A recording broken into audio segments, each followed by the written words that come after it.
Bonjour et bienvenue dans cette nouvelle vidéo consacrée au Raccord Nu, qui est le 4e épisode de la nouvelle campagne impériale V4.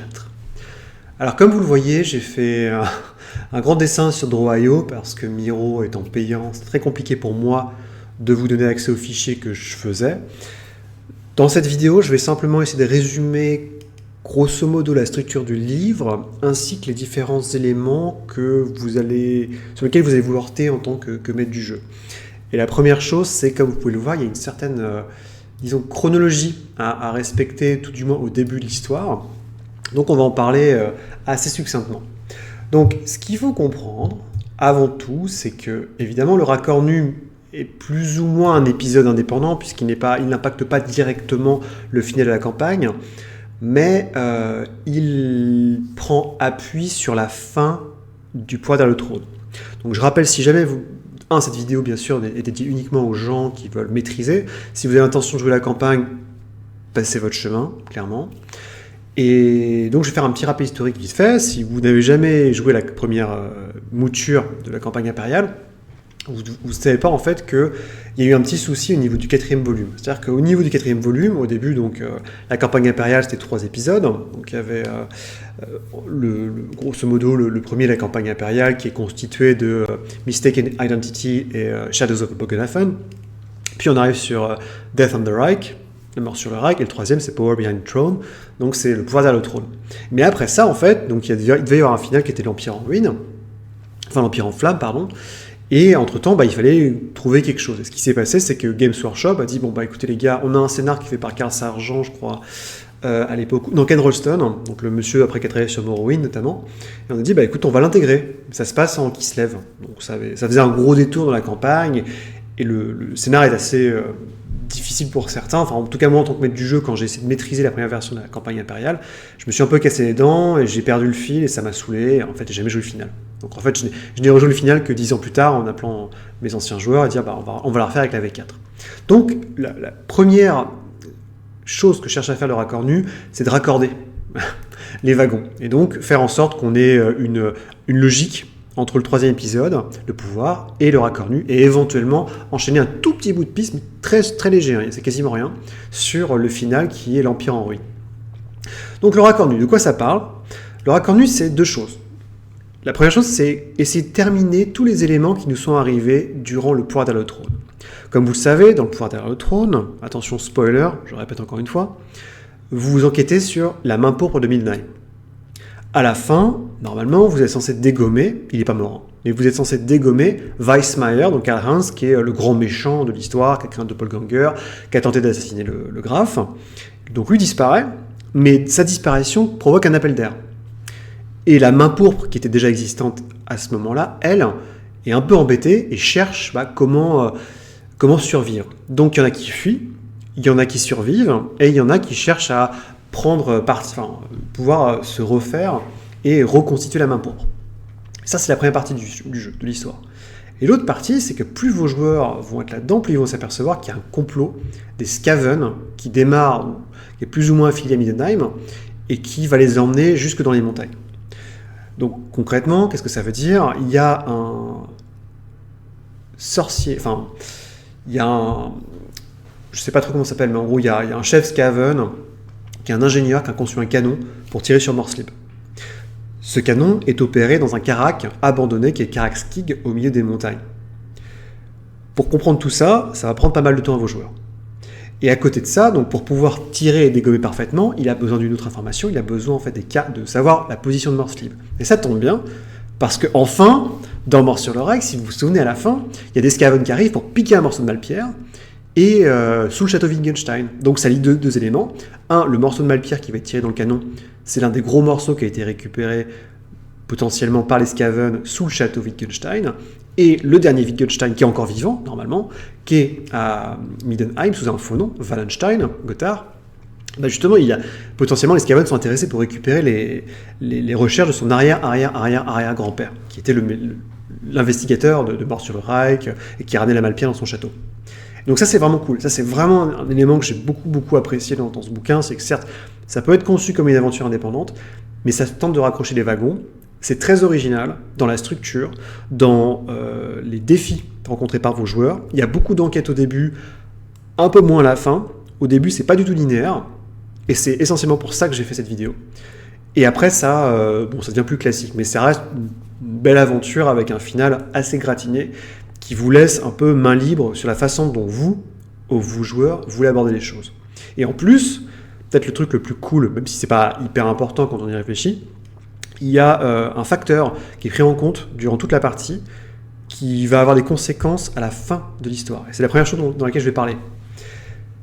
Donc, l'échelle de preuve. C'est-à-dire que, comme vous le savez, à Warhammer, les Skaven n'existent pas. Personne ne croit à l'existence des Skaven. À part, grosso merdo, les nains, les elfes et les égoutiers. Ou les ratiers. Et le principe du jeu, c'est que vous avez un score de preuve. Ce score de preuve, il peut aller de plus 3 à moins 3. Et ça, c'est un score fixe qui est attribué à vos joueurs. On sait pas, alors ça c'est un truc qui est assez naze dans le bouquin, c'est qu'on vous dit pas à combien ça commence. Moi je serais vous, je le mettrais à 0, peut-être moins 1, parce qu'on part du principe que là... Ou alors j'ai mal lu, mais il me semble qu'il n'y a pas de score fixe. Mais en gros, vous commencez à 0 ou moins 1. Et l'idée, c'est qu'il y a une telle propagande qui a été faite par les Skaven et leurs serviteurs humains, le croc jaune, ça c'est important, que les humains ne croient pas aux Skaven. Et donc tout le boulot de vos joueurs, ça va être d'aider les gens à croire et mettre un terme aux différentes campagnes de déstabilisation engendrée par les serviteurs humains des Skaven. Donc, au final, il y aura cette échelle-là, vous allez la checker à la fin et à la toute fin du jeu. En gros, si elle a plus 3, donc c'est très très bien, vous avez réussi à convaincre beaucoup de gens que les Skaven existent, que la menace est réelle, et donc vous allez avoir plus de ressources pour vous battre, et surtout, en fait, les adversaires vont avoir beaucoup plus de mal à faire leur plan. Donc ça va directement impacter les serviteurs humains du Croc Jaune, donc ils seront moins puissants, ils seront plus fatigués, ils auront moins d'équipement, et les préparatifs du tir du canon, donc de Moonbreaker, Brise-Lune, le canon de Malice Ransack qui est censé détruire Morsleep. Je rappelle, si le final finit très très mal, il y a une pluie de météorites qui s'abat sur tout le Middenland, enfin tout le nord en fait, de l'Empire, et c'est un peu un cauchemar. Et sinon, si vous n'arrivez pas en fait à accomplir les objectifs qu'on vous demande, hélas, il se peut bien que les ennemis soient plus compliqués, que les préparatifs avancent beaucoup plus vite, donc il faut faire assez attention. Il y a plusieurs manières d'augmenter ce score. Le premier, je vais vous le montrer, c'est au travers du scénario et des différentes intrigues. Et le deuxième, c'est en essayant de convaincre un PNJ important. Donc les PNJ importants, on part du principe qu'on les a définis durant le pouvoir derrière le trône, à savoir, ça va être l'entourage du graphe, ça va être les militaires, ça va être tous les gens importants, les VIP de la ville si on peut. Alors je trouve que ce système est un peu bourrin. En gros, dans le bouquin, on vous dit que si vous arrivez à convaincre quelqu'un, ça vous donne plus 1 au score total, ce qui est assez violent. Ou moins 1 si vous foirez vos jets, si vous faites un moins 3 à chaque fois à votre jet de charme, vous foirez. Et en plus, on vous dit le jet de charme, vous pouvez le faire à 0 sec, sans preuve. Ce qui, moi, me paraît un peu compliqué. Alors, si j'étais vraiment dans cette position-là, moi je l'ai fait qu'en roleplay, ça me semblait plus logique. Mais en gros, si vous avez vraiment un élément mécanique, partez du principe que le jet est beaucoup plus difficile si vous n'avez pas de preuve, parce que ça n'a pas trop de sens, sinon. Donc voilà, vous pouvez convaincre ou faire l'histoire simplement. On commence le pouvoir derrière le trône au jour 0. Alors oui, il y a une échelle de temps. Cette échelle de temps va de 1 à 8. Pourquoi ? Eh bien, vous allez comprendre. C'est qu'en fait, au début du pouvoir derrière le trône, donc le raccord nu commence juste après. Mais littéralement, je crois que c'est 2 jours après, même pas. Je crois que c'est 48 heures après la fin du pouvoir derrière le trône. Donc Weissmeyer a fui, le Graf a été sauvé, les PNJ sont à Middenheim. Vous n'êtes pas barré entre temps, et vous êtes ami avec Schutzmann. Donc je rappelle, Ulrich Schutzmann, c'est un PNJ qui n'était pas très important dans la campagne impériale, à la base, qui était juste le capitaine des gardes.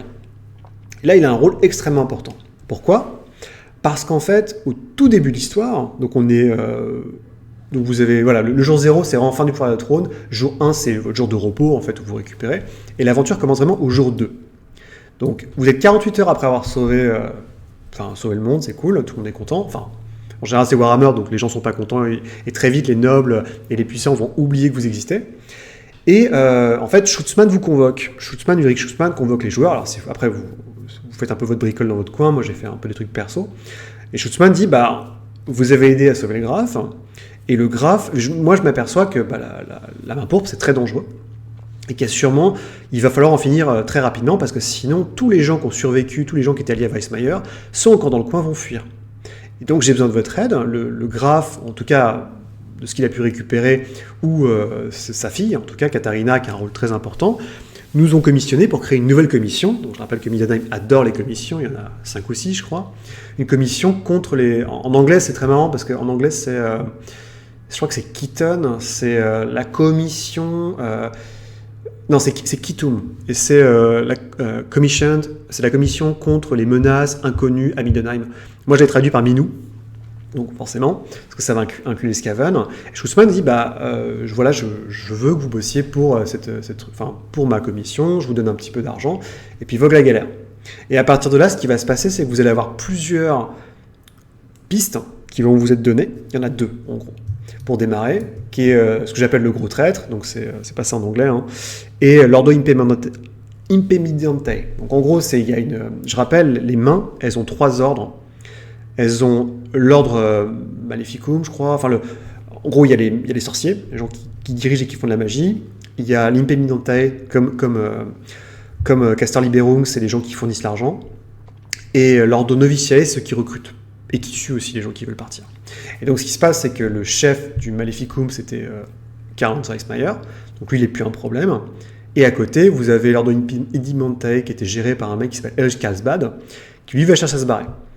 Et à côté, le chef de l'ordre Noviciame, Yarmund, lui, va se rendre. En fait, plutôt que de se faire tuer, il a décidé, il en a marre. Il a dit, moi, je sais que je suis allé trop loin, je vais me rendre. Sauf qu'il va y avoir des problèmes. Donc ces 2 pistes-là vont être données très rapidement par Schutzmann, ça va être le départ de votre histoire. Mais ce que je ne vous dis pas, c'est qu'à côté, il y a... donc comme je dis, à chaque fois, je mets le jour où ça démarre. Et il y a une autre piste, si on peut dire, enfin élément qui peut influencer l'épreuve, donc un autre fil de scénario, que j'appelle l'extermination, qui est passif. C'est-à-dire que en fait, quand les joueurs vont commencer à se balader dans la rue, dès que ça commence au jour 2, ils vont voir que les chats sont traqués et tués un par un par les ratiers. Et ils vont s'apercevoir qu'en fait, il y a des gens qui, notamment il y a des érudits, et des gens qui commissionnent les bonnes gens de Middenheim pour tuer les chats. Avec divers trucs débiles, enfin il y a des coiffeurs, chirurgiens barbiers qui font des potions avec les boyaux de chat, enfin c'est n'importe quoi, comme d'hab. Et l'idée c'est que, en fait, la raison pour laquelle ils font ça, c'est parce qu'il y a des espions, bon déjà les Skaven ils n'aiment pas les chats, et en fait il y a des espions qui sont des espions un peu mécaniques, et donc ce truc-là que vous voyez ici, qui est le rat acoustique, c'est Acoustic Rati Mark II, donc version 2.0, qui est un petit espion qui est mis dans la bibliothèque de Schutzmann, que vous devez dénicher, en fait. Parce que si vous ne le trouvez pas au bout de 2-3 fois, et en fait, c'est comme un téléphone, en fait, c'est un truc d'écoute. Et donc, Malice Ransack, c'est exactement ce que vous faites. Donc, en gros, si vous arrivez... À chaque fois, je mets les 2 éléments. Je mets qu'est-ce qui se passe quand vous y arrivez, qu'est-ce qui se passe quand vous n'y arrivez pas, pour toutes les pistes, en tout cas, de l'enquête. Si vous y arrivez, les chats sont sauvés, donc nos amis fans des félins sont très contents, et le rat acoustique est détruit. Si vous ne le faites pas, par contre, Ransack connaît vos plans et ça peut vous porter un gros préjudice. Je crois, alors de tête, parce que j'ai pas lu mon truc, mais normalement ça n'impacte pas directement le score de preuve. Ensuite, donc vous avez 3 aussi... donc je mets une temporalité, parce que des fois, en fait, ces histoires-là, en fait, elles vont, comme vous le voyez ici, ça se déroule sur plusieurs jours, donc j'ai préféré faire quand même une sorte de chronologie pour pas trop vous perdre. Après, vous pouvez la consulter libre à vous. Et donc ça, c'est un petit peu un élément de fond. À côté de ça, donc, vous commencez au jour 2, c'est parti, pom par vos 2 crochets. Donc le premier, on va en passer assez rapidement. Lors de Impedimentiae, donc il y a un sorcier qui s'appelle Karlsbad, qui est en charge des ressources, qui bossait au trésor auprès de Sparsam, au palais, qui file sa démission. Dès qu'il voit que Weissmeyer s'est fait dégommer, il file sa démission. Il commence à brûler en fait les preuves qui l'impliquent, donc notamment l'entrepôt d'un collègue. Il va recruter des mercenaires, se planquer, parce que son but en fait, ça va être le lendemain de continuer de préparer ses emplettes pour ensuite, au 4e jour, donc 3 jours après que vous ayez démarré, qu'il puisse se barrer à 7 heures dans un coche pour rejoindre sa femme qui l'attend à Pétaouchnok. Donc, comme vous voyez, vous avez quand même 3 jours pour faire cette enquête, ce qui vous laisse un peu de temps, sachant que chaque jour vous avez un incendie, donc vous savez qu'il manipule des flammes, qu'il crame des choses, on l'a vu passer à droite à gauche, donc ça c'est assez facile en fait de but en blanc de remonter cette enquête. Vous n'êtes pas trop pressé par le temps, donc ça permet à vos joueurs justement un peu de laisser retomber la sauce. Il faut faire attention par contre parce qu'en fait le final, vous pouvez surprendre Karlsbad à 2 endroits. Donc officiellement, vous êtes censé le trouver dans sa planque, dans un des quartiers malfamés avec des mercenaires, dans un ancien temple de Sigmar qui n'est plus consacré. Là, vous avez un peu d'espace pour vous battre et compagnie. Moi, j'ai transposé en fait directement, mes joueurs ont un petit peu attendu, et ils ont préféré le prendre au dépourvu quand il allait chercher son coche le lendemain matin. À 7 heures, il n'y avait personne dans la rue, ce qui est pas plus bête. Notez quand même que Carlsbad est assez puissant. Oui, et ça c'est un truc très important. Dans le raccord nu, par rapport aux 3 premiers épisodes de la campagne, il y a clairement une augmentation du niveau de l'adversité. Les méchants, si on peut dire, sont beaucoup plus costauds et puissants, et Carlsbad notamment, il a une capacité qui est assez vénère. Vous savez, les monstres peuvent cramer un point d'avantage pour faire un coup spécial, et lui en fait il a une sorte de bouche, de tsench, bouche violette sur le bide qui crache des flammes. Et j'ai deux joueurs qui l'ont pris dans la gueule, ça fait très très très mal. Donc voilà, tenez-vous-en au fait tenu. Ensuite, le gros traître. Donc le gros traître, c'est différent. C'est-à-dire que Yarmound veut se rendre, donc c'est super. Et je rappelle, quand vous finissez l'ordre d'Unipenté, la bonne chose c'est que Carlsbad est tué, sinon il se barre, il va fonder sa propre main pourpre. Concernant le traître, donc Yarmound c'est quelqu'un qui veut se rendre, ce qui est super. Sauf que le problème, c'est qu'il va se faire choper entre-temps par l'un des sous-rois, donc l'un des seigneurs mafieux de la ville. Et le premier truc que vous avez à faire, c'est de savoir, en fait, lui c'est très simple, en fait, il va se faire qu'il décide de se rendre.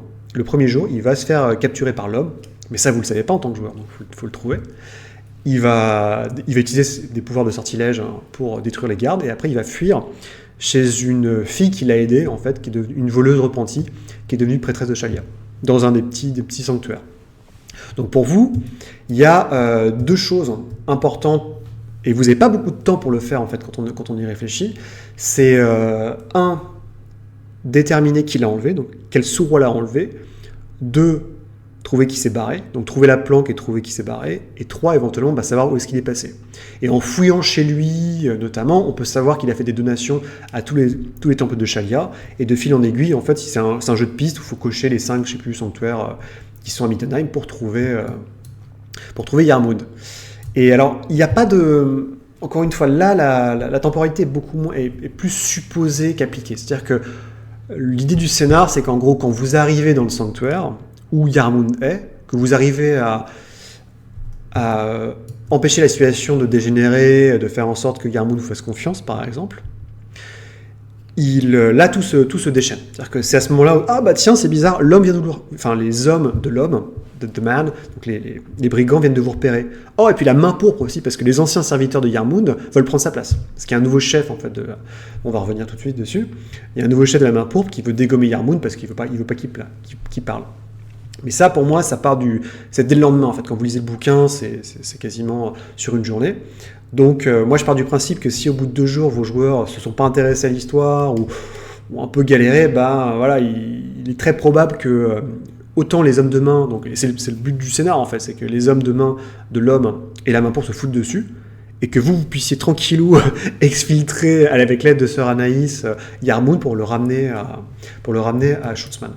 Sachant que Yarmound est très très important. Vraiment, je crois que c'est très important de mon point de vue, parce que non seulement il vous donne donc, des éléments sur ses petits potes, à savoir le futur Vizir Bar et les autres, ça il sait, mais c'est aussi quelqu'un qui peut vous donner des informations sur la structure des mains pourpres. Donc si vos joueurs sont complètement oubliés comment ça marchait, il peut vous expliquer que les mains sont dépendantes, vous dire qu'il y a une main à Altdorf, ce qui est très important pour la suite de la fin du jeu. Et surtout, en fait, il vous donne un message, il vous permet de décoder des messages de la main pourpre. Et dans ce message, il y a notamment les vraies intentions de Caster Liberung. Et ça, c'est important pour la fin du jeu, parce que Caster Liberung est révélé comme cherchant à unifier les mains pourpres pour créer le champion dans les ténèbres. Et le champion dans les ténèbres, c'est potentiellement un ennemi à la fin du jeu qui est très très important, et si vous n'avez pas à suivre certains messages, disons, ou que vous passez complètement à côté du dernier scénar, il se peut que vous ayez la pire fin du jeu, quoi. Avec un véritable champion des ombres qui arrive et que Caster Liberung gagne post-mortem. Alors ça c'est rare, je veux dire, faut vraiment y aller pour le faire, mais bon, on sait jamais. Ensuite, donc, on passe toujours sur l'histoire du trade, justement, vous permet d'enchaîner le jour suivant sur l'Ordo Terribilis. Donc, c'est pas l'Ordo Terrible, c'est l'Ordo Terribilis, qui est donc la chose un peu qui était, enfin, l'organisme que dirigeait Karl Hans Weissmayer, qui a été repris par le Vizir Bar. Alors le Vizir Bar, il est introduit dans le bouquin sur Middenheim, et il est extrêmement violent parce que c'est à la fois un sorcier, donc c'est un witch, c'est un sorcier sauvage, et c'est un nécromancien. Donc il a tout pour réussir, ce jeune garçon. Et il est assez violent. Et toute son histoire, donc le gros avantage que vous avez avec lui, c'est qu'il n'y a pas de temporalité. En fait. C'est-à-dire qu'en gros, on vous lance sur une enquête, on vous dit, il y a un nouveau maître de l'ordre de Terribilis, ça c'est Yarmouk qui vous le dit. Vous enquêtez, vous trouvez, il y a des pigeons mutants qui sont envoyés à droite à gauche, dans l'espoir de rétablir les contacts entre les différentes cellules de la main pourpre. Et à la fin, vous devez trouver la tanière du Vizir Bar. Il se planque dans une espèce de grosse maisonnée avec des zombies et compagnie. Et le Vizir Bar est assez costaud, encore une fois. Et le groupe, donc votre but, c'est de le dégommer ou au moins faire qu'il soit arrêté par les forces de Schutzmann. Je rappelle, vous n'êtes pas tout seul, hein, vous êtes censé quand même, parce que ces PNJ sont assez costauds. Donc, faut pas hésiter aussi à demander à Schutzmann un coup de main si vous voyez que vos joueurs sont trop en galère. Enfin, moi, ça me dérange pas. Je pars du principe que Warhammer, c'est pas forcément qu'un jeu de baston.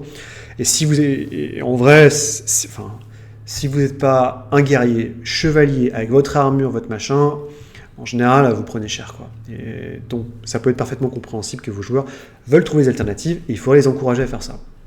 Donc, c'est super, vous arrêtez le Vizir Bar où il est mort, génial. Et l'autre lien qui est assez intéressant, et qui permet de faire un peu la cohésion dans ce scénar, c'est qu'on vous explique que vous trouvez une lettre de la méchante, donc l'espèce d'espionne fofolle du pouvoir dans le trône, qui avait enlevé la nièce de l'un des maîtres de loi, qui est signée en fait par elle, et qui s'adresse au Vizir Bar en disant, mais tu sais, le fait que tu me fasses travailler avec des Skaven, c'est extrêmement dangereux. Et donc là, en fait, vous savez que les Skaven bossent avec la main pourpre, et que donc c'était pas juste un hasard qu'il y ait des mutants à tête de rat qui essayent de partir pour kidnapper une gamine. Et je rappelle aussi, élément assez important, que dans le pouvoir des trône, à un moment, il y a des Skaven qui attaquent une auberge, donc le bras du Templier, où normalement vos joueurs sont hébergés, et ils volent une carte. Et ça, on va y revenir. Alors, par contre, le mauvais scénario, c'est si le Vizir Bar arrive à s'échapper, donc ça n'impacte pas l'épreuve, mais il y a un gros souci, et ça, c'est un souci qui est récurrent pour... À chaque fois que vous allez foirer, enfin, que vos joueurs ne vont pas réussir à trouver les membres du Croc Jaune, ou les méchants, en fait, ils vont partir et fuir pour rejoindre Karakskig, pour rejoindre Malice Ransack. Et ça veut dire que, vous avez encore plus d'adversité au final, dans le donjon, si on peut appeler ça un donjon final, et 2, ils vous connaissent. Donc, c'est pas juste, enfin, on va en reparler, mais ça veut dire que potentiellement, il y a des gens qui sont en attente et en chien de garde, et qui savent à quoi ressemblent les PJ, et qui peuvent vous tomber dessus. Voilà, donc c'est vraiment tout bête. Hein. Il reste chez lui, par contre il se barre et il peut fuir par un tunnel en moins d'1 heure. Enfin, c'est assez simple. Autre petit gars qui lui, par contre, au niveau de la temporalité, on en a rien à foutre. L'idée principale est encore une fois la raison pour laquelle on parle de jour. Non seulement c'est parce que chacun des PNJ qui sont présentés ici ont leur propre chose, mais aussi c'est parce qu'en fait, au bout de 8 jours, en théorie, Schutzmann vous dit vous êtes censé rendre un rapport au graphe. Donc tout ça, en fait, toutes les enquêtes, c'est pour se justifier auprès du graphe. Au début, vous êtes censé dire la main pourpre n'existe plus, on l'a dégommée. Mais en fait, quand vous allez arriver, surtout, ce que vous allez dire au graphe, c'est mais dis donc, il y a une conspiration de Skaven, et les Skaven sont vrais. Et ça, c'est important. Et le jeu vous encourage fortement à rester sur au moins 8 jours.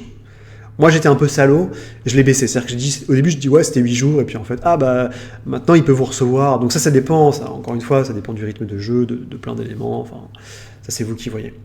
Donc ça, c'est assez rigolo, parce que donc il n'y a pas de temporalité, mais c'est assez rigolo, c'est que en gros, le commissaire Wittgenstein, qui était déguisé en Gotthard Wallenstein, disparaît. Comme ça, pouf pouf mystère, on ne sait pas où il est. Et vous avez des... Il fait partie d'une secte, donc un culte, qui était le sceptre de Jade, qui ne sont pas des adeptes de Tsench, mais de Slanesh. Donc c'est juste des espèces d'épicuriens dépravés. Et le scénar commence, enfin cette accroche commence en fait, où il y a une sorte de bibendum géant et une espèce de psychopathe qui aborde les joueurs et qui leur disent « Ah mais mon ami, est-ce que vous savez où est Gotthard Wallenstein » et les joueurs ils sont là genre « Mais qu'est-ce qui se passe quoi ? Enfin, pourquoi vous nous demandez ça ?» Et en fait ils vont demander à plusieurs reprises qu'ils sont persuadés que les joueurs savent, parce qu'ils l'emmerdent, enfin normalement vous avez pas mal emmerdé Wallenstein durant le pouvoir derrière le trône, donc les autres cultistes sont persuadés que c'est les joueurs en fait qui l'ont enlevé ou qui l'ont tué. Donc c'est assez rocambolesque. Vous faites donc il y a toute une enquête à faire, qui est assez simple, hein, et qui vous conduit donc sous la ville. Donc j'en ai pas trop parlé, mais ça c'est un élément, c'est qu'à tout moment dans le scénar, si vous cherchez des preuves, et certains éléments vous encouragent à aller dans le Under Middenheim. Donc en fait, sous les égouts, c'est la partie qui appartient aux Skaven. Il y a 4 ou 5 pages dédiées dans le bouquin là-dessus. C'est extrêmement dangereux. Je vous déconseille de le faire si vous n'en avez pas besoin, parce que concrètement, si vous n'avez pas un égoutier avec vous, si vous n'avez pas un joueur qui est habitué ou qui a des talents ou des compétences pour se balader dans les égouts, il suffit que vous ratiez votre jet d'orientation, il suffit que vous ratiez votre jet de furtivité, et vous pouvez très facilement avoir des patrouilles de Skaven et vous tomber sur le poil. Et ça peut faire très vite, très très mal, sachant qu'en plus après, il faut revenir. Donc, normalement, bien équipé, avec les bonnes personnes, vous descendez dans la Undercity en chemin, la Undercity des Skaven, sous Middenheim, et vous trouvez donc Wallenstein qui est torturé, pas mort techniquement. Donc, moi, je pars du principe qu'il meurt. Si vous allez voir le graphe, il meurt parce que clairement, ça vous intéresse pas. Et là, les cultistes du Sceptre de Jade vous tombent sur le poil. Donc, Wallenstein, lui, c'est pas grand-chose. En fait, il sert à rien. Il est un peu con. Mais c'est aussi l'occasion d'avoir les indices sur les plans des Skaven. C'est-à-dire que c'est la première fois, on va dire, les Skaven me posaient des questions sur mon arrière-grand-père, sur les mouvements de Morslip, si j'avais pas des trucs comme ça. Et là, pour les joueurs, forcément, ça va faire tilt, parce qu'eux, ils se rappellent que sous le château Wittgenstein, les Skaven se sont barrés avec la Malpierre. Et ça, ils n'oublient pas, hein, parce qu'un joueur n'oublie jamais quand un ennemi lui échappe ou qu'il a été froissé. Donc ça vous laisse commencer à titiller le lien en disant, en fait, c'est peut-être pas forcément la main pourpre qui m'intéresse, mais c'est les Skaven. Puis il faut être honnête, hein, je veux dire, peut-être que vos joueurs, ils ont juste envie de tuer Wittgenstein, je peux pas trop leur en vouloir. Mais c'est quand même de meilleure loi de le mettre en prison, parce que au moins il pourra témoigner, ou il sera... et bien sûr, Schutzmann sera très très content. Je crois que j'ai fait le tour là-dessus. Il y a ensuite, donc il y a un dernier... Oh, j'ai pas changé d'image là. Mais en gros, il y a une dernière branche qui est un peu le dernier élément que vous pourrez avoir, qui, une fois que vous avez accompli un petit peu toutes ces histoires-là, donc l'ordre de Terribilis, tout ce qui est main pourpre, ainsi que la disparition du commissaire, vous avez potentiellement un autre élément qui est les vols mystérieux. Donc les vols mystérieux, c'est vraiment la dernière piste que vous pouvez envoyer pour une simple raison, c'est que c'est dans cette partie de l'histoire qu'on révèle le Croc Jaune comme étant une conspiration humaine qui sert les Skaven. Et avant ça, vos joueurs peuvent avoir un doute, mais c'est pas forcément le nez au milieu de la figure. Donc les vols mystérieux, c'est assez simple. En gros, il y a un jour, on va dire le 7e jour par exemple, donc juste avant de rencontrer le graphe, il y a des chevaliers panthères qui viennent vous voir, autorisés par Schutzmann, pour une mission qui est qui doit rester hush-hush, donc silencieuse, sous le tapis. C'est que le casque de Manfred Turdera a été dérobé, et on ne sait pas par qui. Et donc vos joueurs vont commencer à enquêter pour s'apercevoir qu'il y a plein de vols différents qui sont liés aux Skaven, étonnamment, ou à l'histoire des Skaven, à travers la ville. Et qu'à chaque fois, on a l'impression qu'il y a de la magie qui a été utilisée, et que c'est clairement pas les Skaven qui ont fait le coup.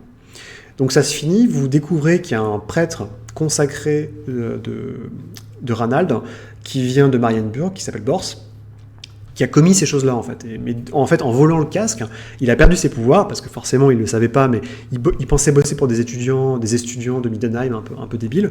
Et en fait, il se retrouve complètement à bosser pour le Croc Jaune. Et donc, le but, le endgame de ces vols, c'est de vous mettre Bors dans la poche, qui serait un témoin assez important, pour le graphe, et en plus, potentiellement, de récupérer pas mal d'objets. En fait, vous allez récupérer pas mal de preuves, donc le casque, bien évidemment, mais il y a aussi une carte. Et la carte, en fait, c'est la vieille carte qui avait été volée dans l'auberge du Bras des Templiers, avec une croix sur le Fort d'Airain. Donc le Fort d'Airain, c'est une espèce de place forte maudite qui est dans les montagnes, avec une croix où c'est marqué « le cristal d'immortalité là ». Donc vous laissant vos joueurs, et ça c'est important qu'ils le trouvent forcément, parce que ça vous dit à vos joueurs « ok, je sais qu'il y a un élément là-bas, il faut que je le trouve, il y a une grosse conspiration Skaven qui va avoir lieu au Fort d'Airain ». Et si vous le trouvez pas, ça peut être... le casque, techniquement, je crois, n'est pas dans le même... le casque est emporté directement par un des Skaven, donc il faut le poursuivre. Par contre, toutes les preuves sont dans un coffre. Ça, il n'y a pas de souci. Il faut vraiment que... Ça fait un peu goulot d'étranglement, mais c'est une bonne aloi si vos joueurs le trouvent. Et il y a un dernier... Donc ça, c'est vraiment toutes les petites histoires. Il y a une dernière petite histoire sur laquelle je voulais revenir, qui, elle, commence beaucoup plus tôt. Et qui n'est pas forcément très bien... découpée, parce que dans le bouquin, elle est à la fin. Elle est avec les vols mystérieuses. Les vols mystérieux, alors qu'en fait, il faut vraiment la déclencher très très tôt. Je m'explique. Il y a un Assassin's Skaven. Un excellent Assassin's Skaven. Il a des stats de porc, de malade mental, qui s'appelle Twitch Kill. On l'a commissionné pour assassiner les gens qui, potentiellement, ont découvert l'existence des Skaven. Il commence par tuer un ingénieur qui veut remettre à jour les égouts. Ensuite, il tue une cambrieuse qui a surpris une conversation entre lui et Raina Mousse, qui est la principale chef du Croc Jaune, dans les égouts. Et le dernier, en fait, il tue un égoutier qu'il a surpris et avec qui il s'est battu. Et ces 3 éléments-là vous permettent déjà de comprendre que donc les corps sont retrouvés et ils sont envoyés dans le jardin de mort. Notamment, vous pouvez les inspecter.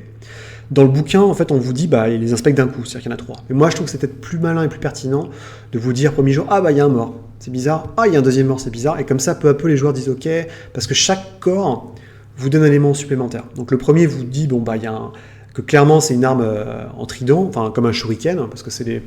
Bon, je sais plus comment ça marche, mais c'est un clan Skaven qui a été influencé par la Katé, donc ils ont des shurikens, ils ont des poisons. Le deuxième, ça vous dit qu'il y a une corruption chez les égoutiers, parce que c'est bizarre, la fille, on l'a retrouvée, son corps était... clairement, elle est morte dans les égouts, on l'a remis dans un bâtiment, et ça, c'est important, parce que très vite, vous avez réalisé que Raina Mousse, donc il y a des gratiers qui sont corrompus, et parmi eux, Raina Mousse est extrêmement dangereuse, sachant qu'en plus, c'est une sorcière, donc elle a des pouvoirs qui peuvent être assez violents. Et moi, j'avais un peu... le truc classique que vous pouvez faire, c'est c'est faire croire à vos joueurs qu'elle est gentille, elle les accompagne, et puis à un moment, elle essaie dans les égouts. Et là, vous allez voir vos joueurs pleurer des larmes de sang. C'est clair. Et le dernier, qui est assez aussi important, qui vraiment, c'est pour vous mettre sur la tête qu'il y a des gens qui sont tués en série parce qu'ils ont des liens avec les Skaven, c'est donc l'égoutier qui se fait tuer, qui lui a une carte, fait en peau de rat dans la main, avec des griffures. Et les griffures indiquent des gens qui ont été assassinés ou qui vont être assassinés dans la ville. Et ça vous permet aussi de rencontrer le chef des égoutiers, qui lui est un gentil, qui pourra potentiellement témoigner vous aider en fait à comprendre la carte, vous aider à comprendre et lui faire comprendre qu'il y a une conspiration potentiellement parmi les égoutiers. Et ensuite, il pourra témoigner durant l'audience que vous avez avec le graphe. Et tout ça, ça nous amène à quoi ? Ça nous amène au fait qu'il y a une personne sur la carte qui n'a pas encore été assassinée. Et cette personne, c'est le docteur Esch, qui s'apprête, dans le bouquin, c'est la dernière histoire, à autopsier un Skaven. Le problème, c'est que ses assistants sont des membres du Croc Jaune. Et donc, ils ont remplacé le corps de Skaven qu'elle avait trouvé par une sorte de monstre de Frankenstein qui est fait avec un gore empaillé, avec une grosse tête de rat. Voilà. Et donc, quand elle va faire son autopsie, le corps va être révélé comme un faux, elle va être accusée d'être d'une menteuse, et donc normalement, si vous n'arrivez pas à résoudre le truc, ça fait baisser drastiquement le score de croyance, évidemment.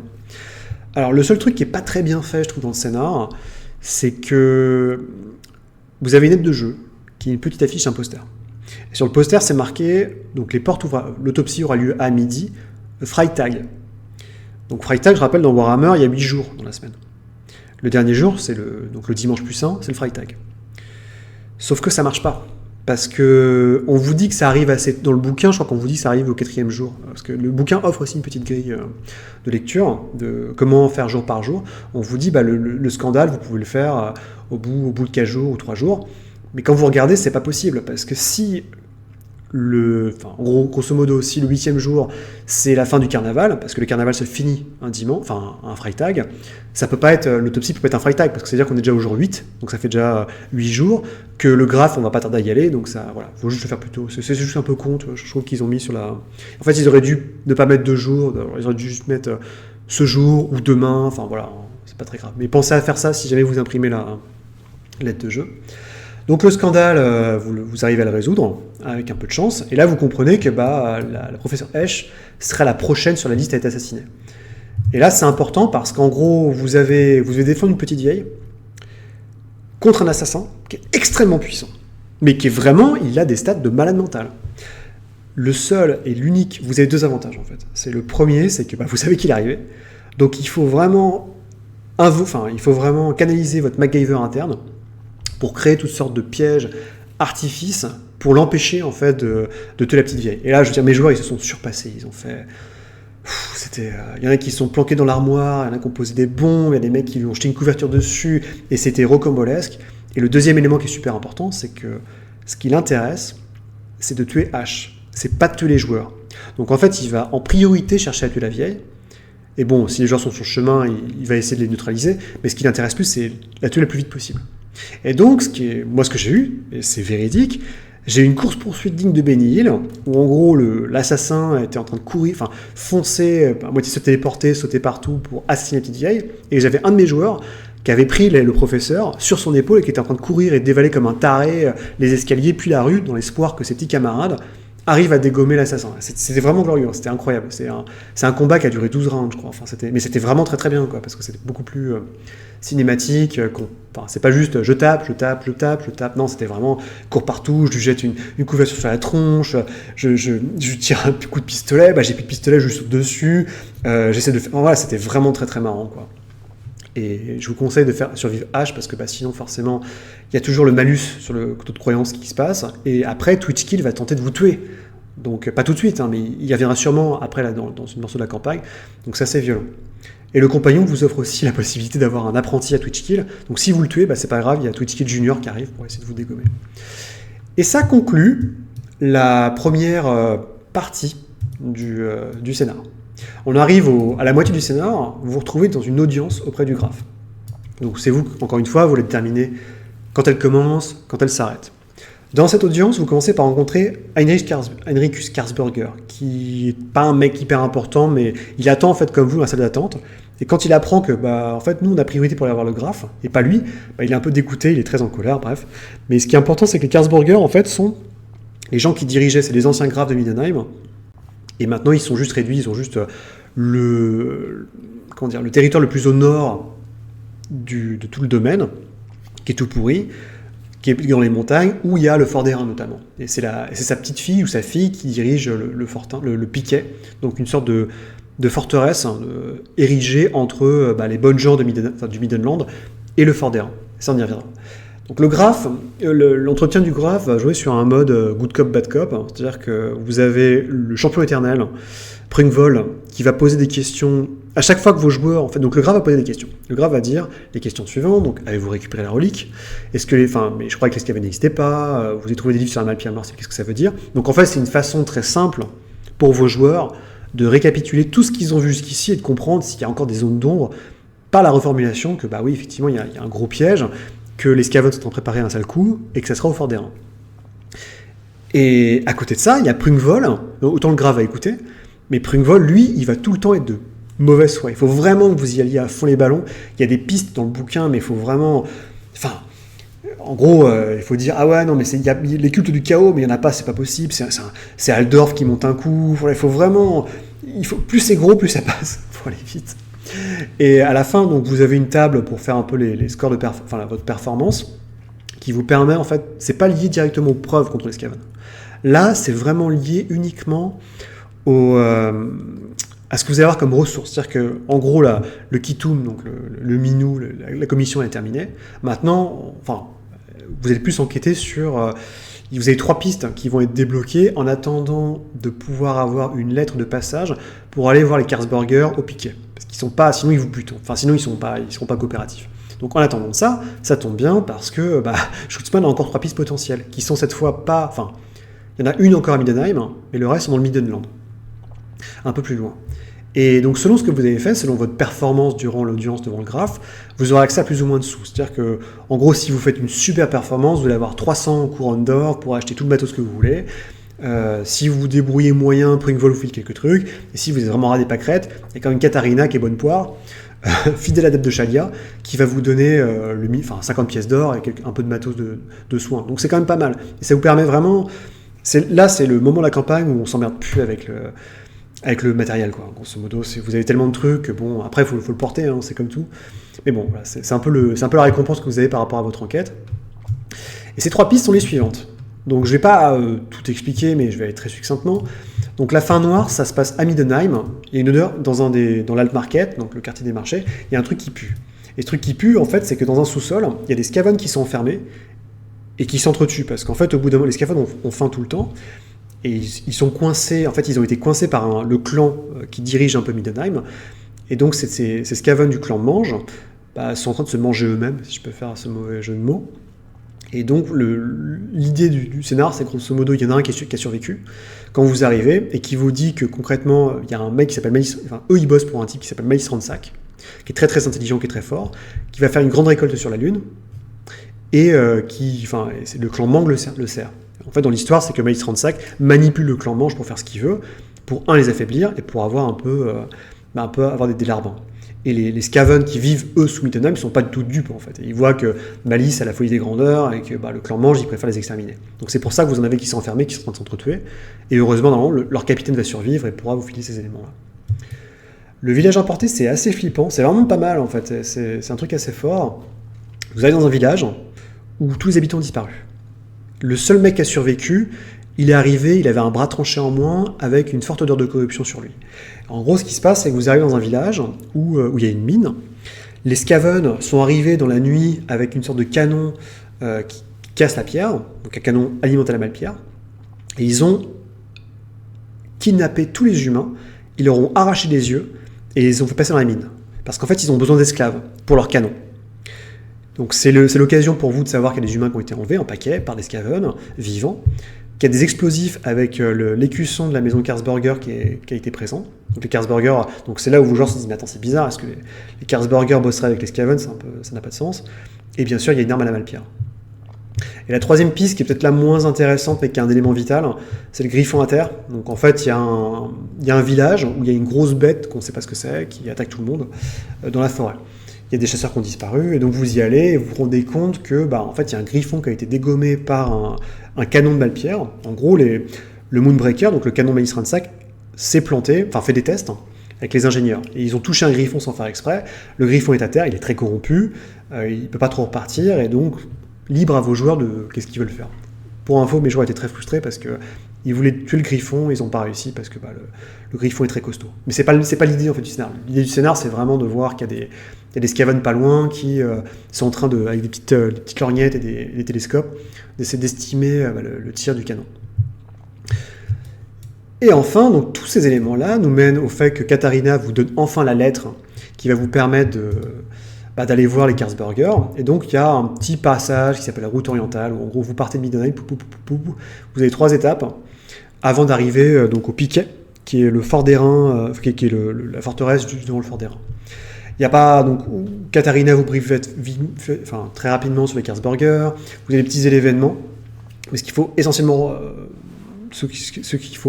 se rappeler, c'est qu'il y a des contrebandiers en fait, c'est-à-dire que vous allez vous apercevoir que les bidons d'explosifs avec le logo Karlsburger, ils sont emmenés par des contrebandiers, et que c'est peut-être pour ça, en fait, il y a peut-être anguille sous roche. Donc c'est pas forcément les Karlsburger qui sont méchants.